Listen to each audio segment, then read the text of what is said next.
Nakakamiss ang tindahan. Ayan, 6 na araw. Close kami, mga sisi ko. Kumusta pala kayo? Hello! Ayan no, makamiss talaga yung tindahan ba? Kahit saan tayo pumunta, kahit na ilang oras lang, lalong-lalo na sanay tayo na palaging nagbubukas ng tindahan. Tapos, mag-close tayo. Kahit na mag-beach lang, di ba? Mamasyal. Tapos, nakaka-excited pag mag-open na naman ang tindahan. Nakakamiss. Parang anak mo na ba, no? Parang anak mo na yung tindahan, mga sisi ko. So, ngayon lang ako nakapag-update sa inyo. Kasi medyo na busy kami. Si Kuya Dave, alam nyo naman na admit, di ba? 6 days kaming nasa hospital. Yun na nga, yung last vlog ko sa inyo na Sunday, na-admit si Kuya Dave. Whole day kami, tapos pagka Monday, umuwi ako para magtinda sana. Kaya lang, yun na nga yung na-vlog ko sa inyo na hindi ko pala kayang iwan si Kuya Dave. Hindi ako makatulog ba, mga sisi ko, na ako'y nandito. Tapos iniwan ko si Kuya Dave para lang magtinda. So yun na nga, umuwi ako para magtinda, para makabenta kahit papano. Pero hindi kaya ng power ko, hindi kaya ng anong tawag niya, hindi kaya ng puso ko, hindi kaya ng katawan ko. Naiwan si Kuya Dave doon at hindi din kaya ng katawan ko kasi nga doon sa hospital wala akong tulog. Tapos magtinda pa ako dito. Kaya ang ginawa ko na lang after nung nangyari yon, nagtinda ako. Never na talaga akong umuwi para mag-open ng tindahan. Saka na lang ngayon na nakalabas na kami, ayan, focus na naman tayo sa pagtitinda. Ano ko muna to? Ibaba ko muna to. Ayan. So, ang bill namin ni Kuya Dave sa loob ng 6 na araw ay nasa 60 plus, 60,000 plus.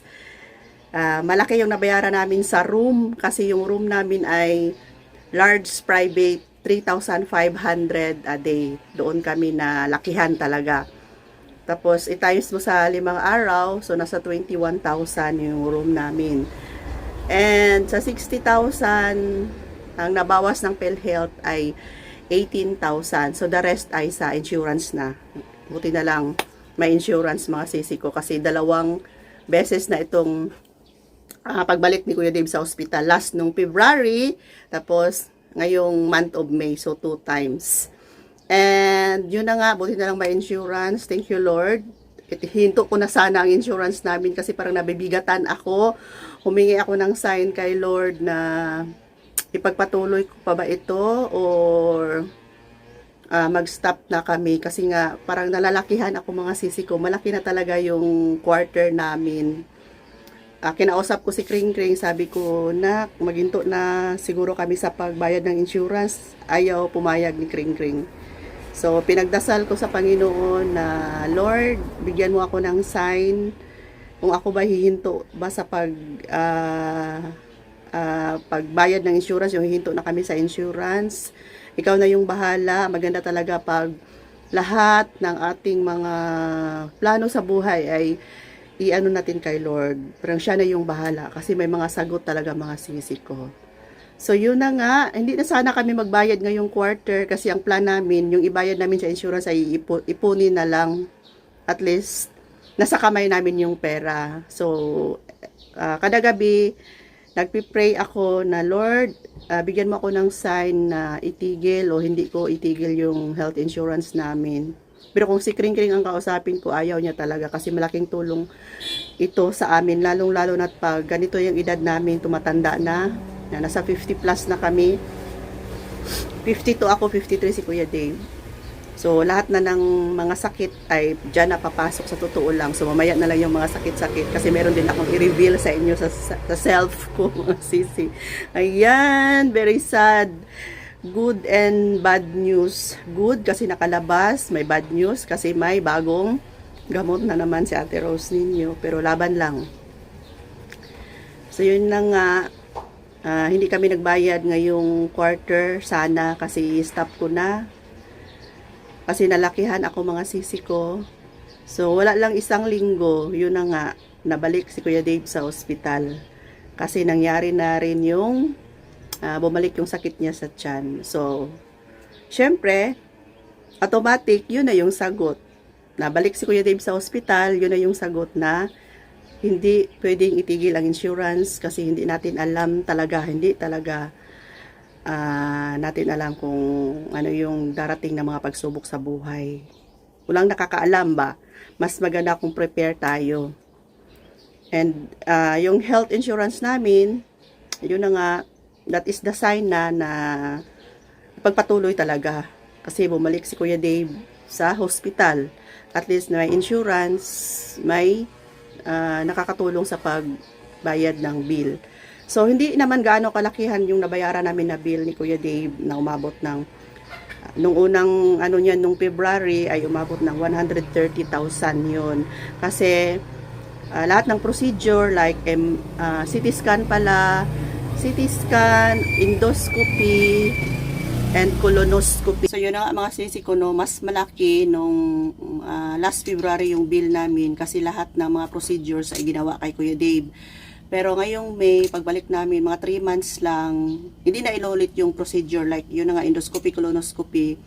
Kaya nasa 60,000 na lang yung bill namin. Tapos, nung last na February ay 130,000. Mahal kasi yung yung sa procedure ni Kuya Dave. Sa awa ng Panginoon, ayan, nakalabas kami, under therapy pa si Kuya Dave. Hanggang ngayon may antibiotic pa rin siyang iniinom. Tapos after ay check up na naman. Ayan, follow up check up ni Kuya Dave. Kaya na-busy ako mga sisi ko kasi nung Monday, pina-check up ko yung mama ko. Siya naman, yung mother ko na naman yung pina-check up ko kasi schedule. Busy ang life niya, Ate Rose ninyo as in. Busy talaga mga sisi. Busy. Ayan, so kaya na-busy ako at hindi ako nakapag-vlog kaagad, nakapag-update kaagad sa inyo. Alam ko may mga sis tayo dyan na sumusubaybay sa life namin ni Kuya Dave. Thank you so much.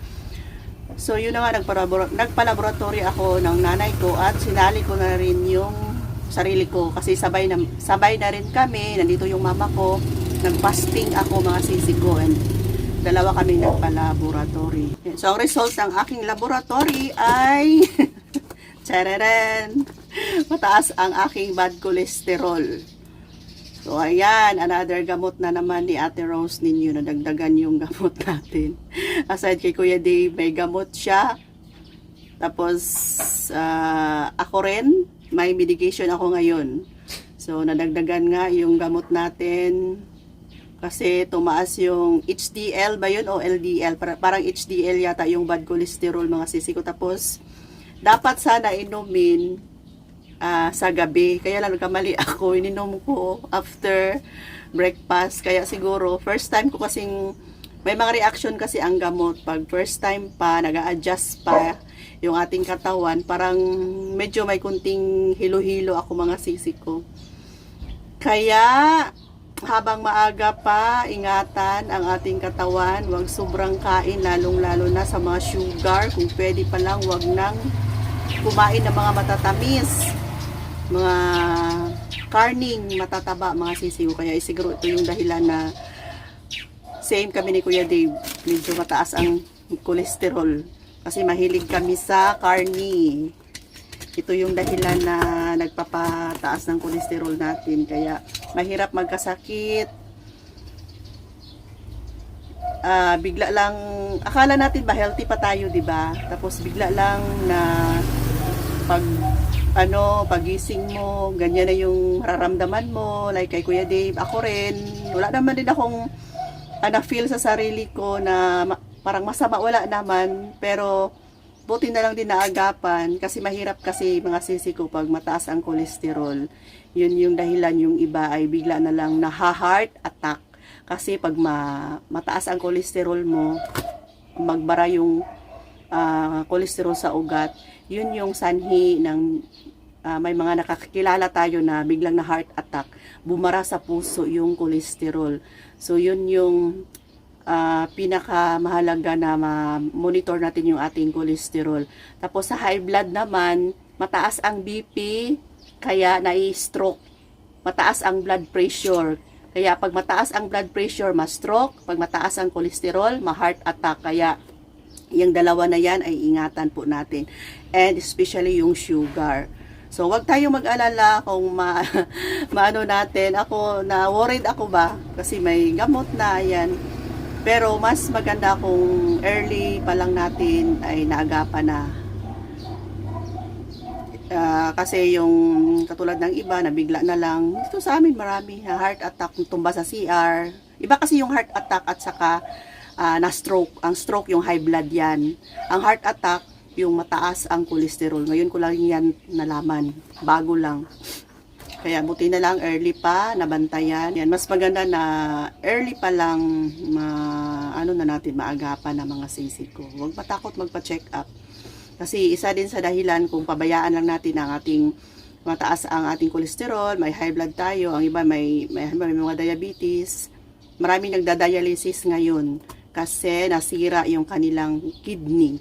Kapag pampapayaan ang mga sakit na yan, masisira ang kidney, magda-dialysis 3 times a week, di ba? Sa ospital nga lang tayo, pabalik-balik, maano na tayo, parang nakakapagod kung mag-dialysis 3 times a week for life na yan. Wala nang atrasan hanggang kaya ng katawan mo. Ganyan ang pag magka-kidney problem tayo. Kaya uminom ng gamot kung may mga dinaramdam, may mga maintenance kasi para maiwasan ang pagkasira ng ating kidney. Ayun.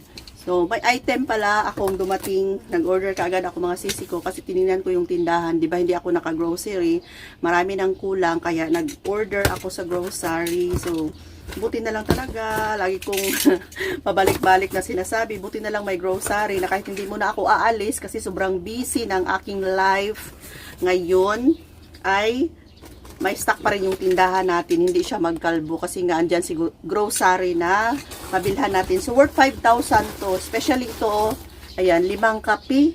Kumuha ko ng mga kape kasi wala ng kape. Syempre mga noodles.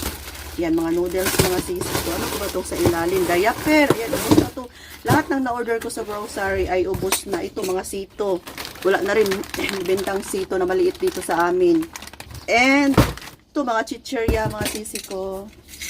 Kailangan ko na din itong i-open para may display na. Kasi nag-start na naman na magkalbo yung tindahan. Mga chichirya.